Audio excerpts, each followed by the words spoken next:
If you have ever said to yourself, well, I don't think I'm an alcoholic. Maybe you Googled it at 3 a.m., but you think to yourself, I don't think I'm an alcoholic, but something just didn't right here. Something is not lining up for me. Something does not feel right, like you're living your best life. Then this workshop is for you. It really is, because that's what we're going to talk about today. That little nudge inside, that feeling of maybe mental tug of war or misalignment, but you can't quite put your finger on it. But you know that probably your relationship with drinking could possibly be the lead domino. That if that one fell down and that one knocked down, maybe other things in your life would come together easier. That's what happened in my life. And I'm excited to tell you more about it and hear more about your experience. So if you're here with me live on this workshop, definitely engage with me in the chat. At the end, I'll answer your questions, but that's what we're going to talk about today. Today, we're talking really about gray area drinking, because you don't need to, again, hit a rock bottom, and you don't need to wear a label to change your relationship with alcohol. And that's exactly what it is, y'all. It is a relationship.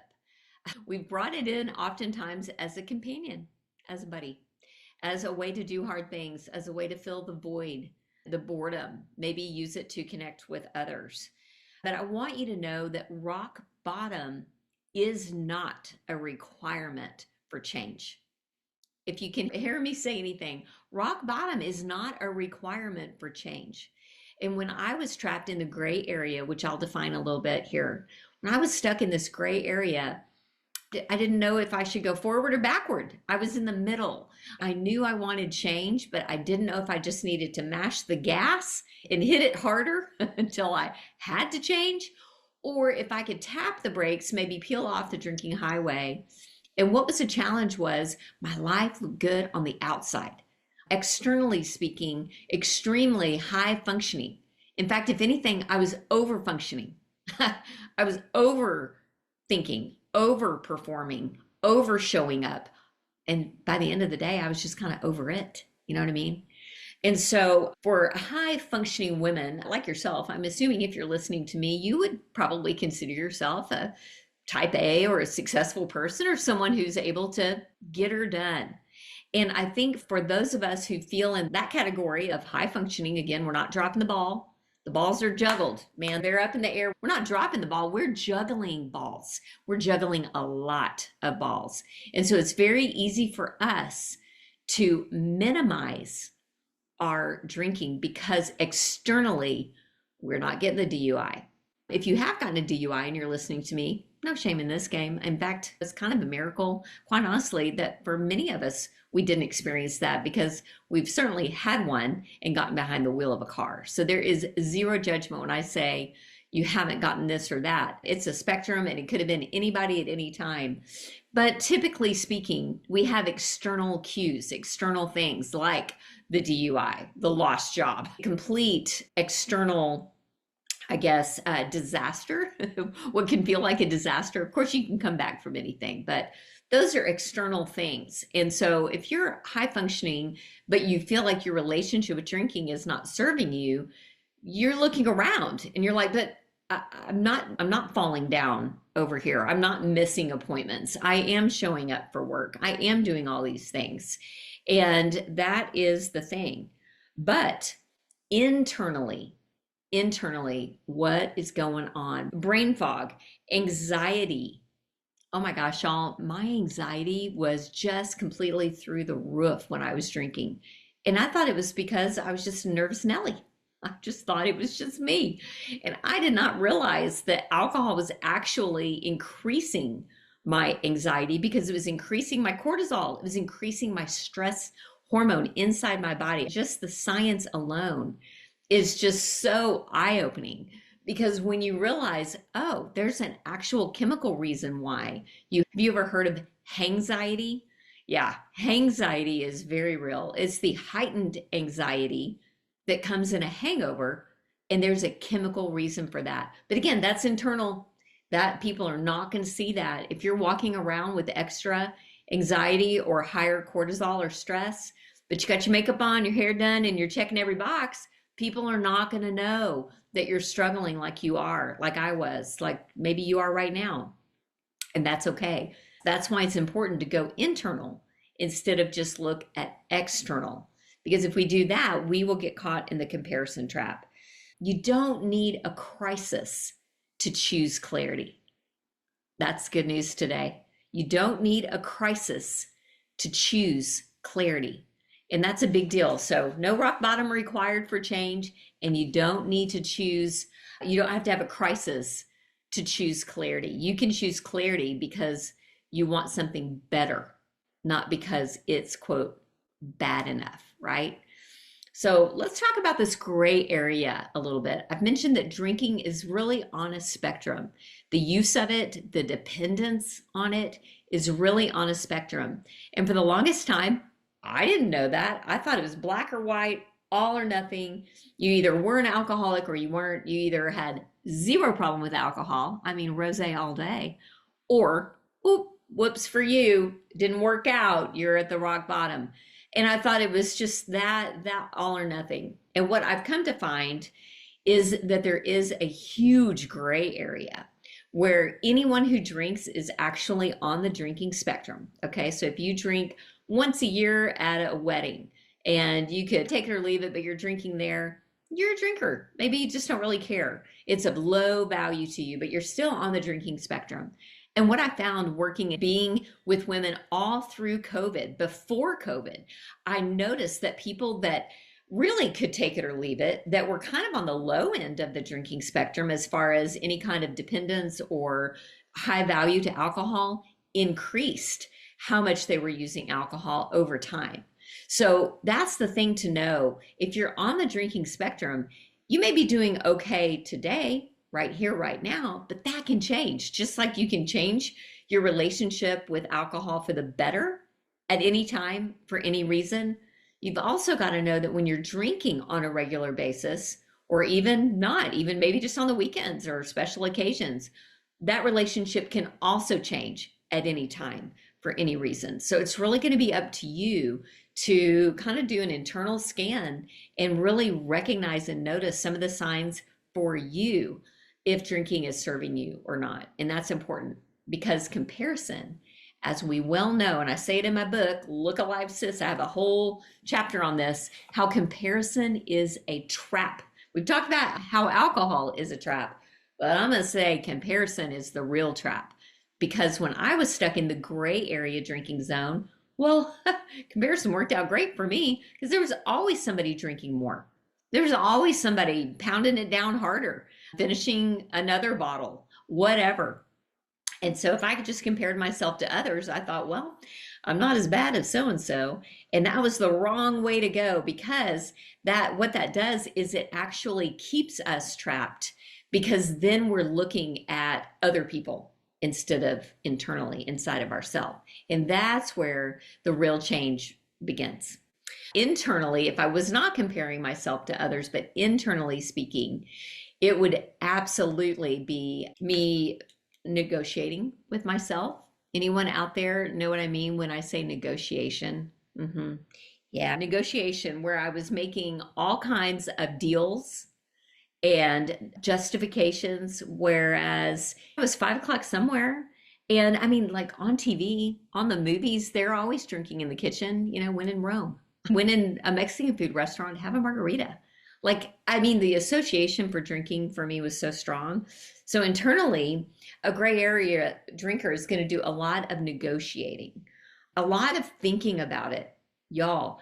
I mean, I spent so much of my bandwidth, mental and emotional, spiritual, all of it, focused on, am I going to drink tonight? Am I not going to drink tonight? Am I going to have one? Am I going to have two?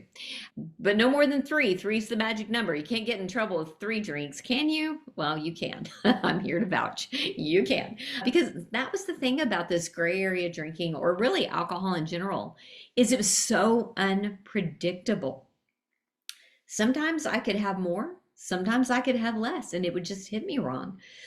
It would just totally hit me different. So I thought, oh, if I could just like make a formula where if I do this every time, I'll get these results, then I can control it. Well, alcohol is an addictive substance that creates a thirst for itself. It doesn't want to be controlled. It wants to control you. That's why these games we play with ourselves don't really work. Because if you think about it, you're giving it so much fuel, so much thinking about it. So by the time the stress is rising and the anxiety is there, and you've dealt with something called decision fatigue, the struggle is so real. You end up just drinking just to quiet all that noise, like a seesaw where you're like up, down, like I want to drink less, I want to drink more. It's that cognitive dissonance that we hear so much about. And that is what zaps your energy because it is so much harder to walk around with a divided mind than a renewed mind. A renewed mind is renewing your thoughts, renewing your mind with what is true, being focused. Having singular focus is so much more energizing for you than having a divided mind. But that gray area drinking is such a divided mind. So again, this is internal. If you're looking at someone on the outside, you could be like, oh, they have it all together. She wouldn't understand my struggle. We would. We do. Because the struggle is inside and it's invisible. And by the time the struggle becomes visible, it has really gotten deep inside invisible. If you think about it, I mean, by the time you're seeing external signs, you are dropping balls, you are missing work, people are noticing, people are saying something to you about it. The inside has now leaked out to the outside. And for many, that's a blessing. Y'all, that was me. Half the time I was drinking, I was happy. I was just confused on why I was drinking so much. I was happy. And other times I was drinking because I was sad. I was drinking for every emotion under the sun. I was drinking for every reason, good, bad, ugly, pretty, all of it. There was always a drink nearby. Nobody's going to know your internal world like you do. And so that's why comparison is a trap. And that's why you don't need a rock bottom to be able to change your relationship with drinking. Again, you can change it at any time and for any reason. And I encourage you to look internal instead of external, because cognitive dissonance creates stress and anxiety. And it's that very stress and anxiety that can cause you to want to hit the eject button. Y'all know what I mean? The eject button, where it's like, how do I get out of here? How do I alter my reality so that it is not what I am seeing and experiencing right now? And that eject button is all too easy to press when you're tired. Well, when you're hungry, when you're angry, when you're anxious, when you're lonely, when you're tired. I just did the little HALT method there, which is a good one. It's a good acronym to have on the back of your mind because it helps you look internal instead of just external. So here's the important point I want to make on this one. If you have to constantly justify your drinking, either to yourself or other people, something is definitely off. Sometimes with drinking, it's like, oh, okay, that's if I'm justifying my drinking, like I don't really want to drink tonight, but I need to connect with my husband, or I don't really think I need to have another one, but I think I need to fit in, even as a grown up, as a middle-aged grown up. It's amazing how peer pressure is still out there. What's up with that? What's up with peer pressure in your 50s? Don't do it, ladies. Don't give in. But a lot of times we end up succumbing to kind of the girls' night out vibe. And before we know it, we're just vibing. We're imbibing. And we lost our power to choose because we just handed it over to what other people are doing around us. And then one last point, and then I can't wait to engage with those of you who are here live or in the comments below. You can change. I love this. You can change before a crash. And I mean a literal crash. That does happen out there. But I'm talking about a relational crash, an internal crash where it feels like your world is collapsing on the inside. Towards the end of my drinking career, and I will say it was a career. It was short, but it was quite a career because here's the deal, y'all. I showed up to the drinking party kind of late. I know some of my cohorts and comrades here, I would say like probably most people, maybe in your younger days, maybe high school at the earliest, maybe college, you really, really tore it up there. Maybe your 20s were your real experimental years. No, not the case for Jen over here. Not the case for me. Nope. I waited till I was a married mom to get started. Yeah.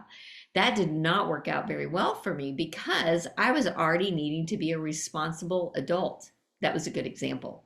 And so for me, the shame and the frustration and the confusion came with drinking right out of the gate. I never had that wild party girl hat on. In college, I was actually the non drinker that was holding someone's hair back over the toilet at the frat house. That was me. I was the one holding the hair. By the time I'm in my 30s, I'm the one that has now put myself in a position where I'm paying a babysitter and I'm feeling tipsy on a date night with my husband. And I'm thinking, oh my gosh, how in the world did I get here? I didn't even know. I didn't even understand the magnitude of what alcohol could do to someone's brain and to someone's heart when they began to lean on it as the end all be all solution, when really it wasn't the problem. It was a solution for me, but it was a solution that was not working. It was not working. So I started catching on to the mommy wine juice culture in my young 30s.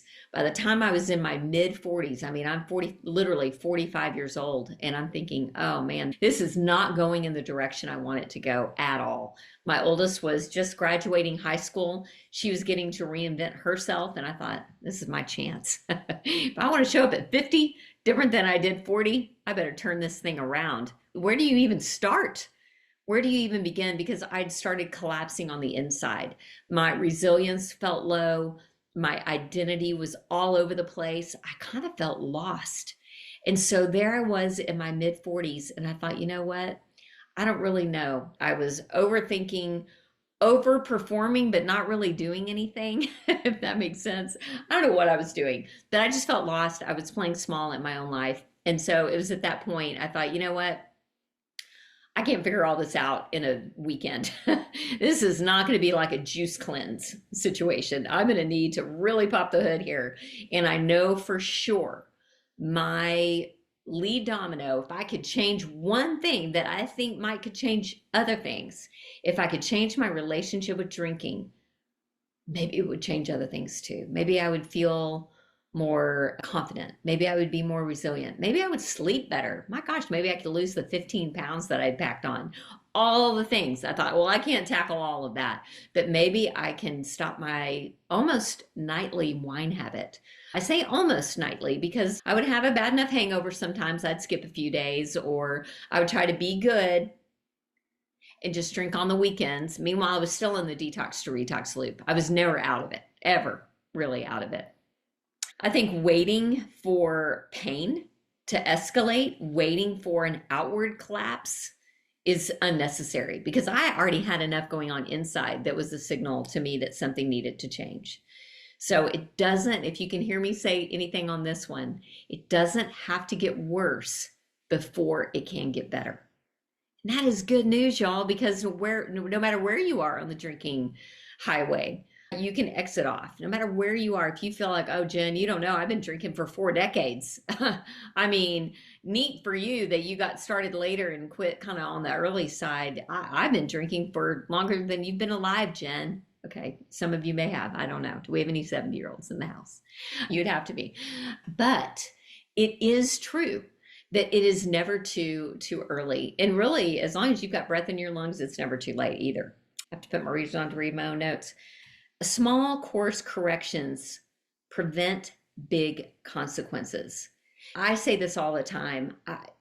Because I didn't have a rock bottom, and that's the theme of this workshop, because I didn't have this big external thing to force my hand to make me put it down that I had to, I could have had down the road some really big consequences that could have done that down the line. I don't know where I would have been at 55, which is my age now. I'm rounding up.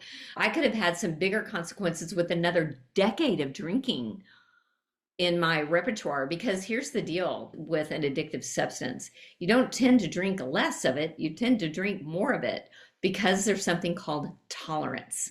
And what happens with tolerance is you build it up. And when you build up tolerance, dependency also builds up at the same time. So the more you're able to tolerate, we used to think that was a good thing. Like, look at you. You can hold your own. You can drink with the guys. Not so much a great thing. Because what that means is you built up tolerance, which means it's going to take more of that substance for you to get the same effect.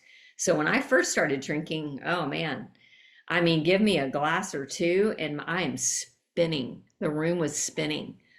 After a few years of drinking, not even a few years, it didn't take me long. I was like, how cute. Let's go for the big stuff. You just build up tolerance and then you don't even realize how much you're depending on more than one drink to get the same effect that one drink used to give. And so what I want to let you know is that you can peel off the drinking highway at any time for any reason. What we're doing in Sober Sis is exactly that. At the beginning of every month, I offer a 21-day reset challenge. And in that 21 days, listen, we can't break or change your whole lifestyle. We're not even trying to.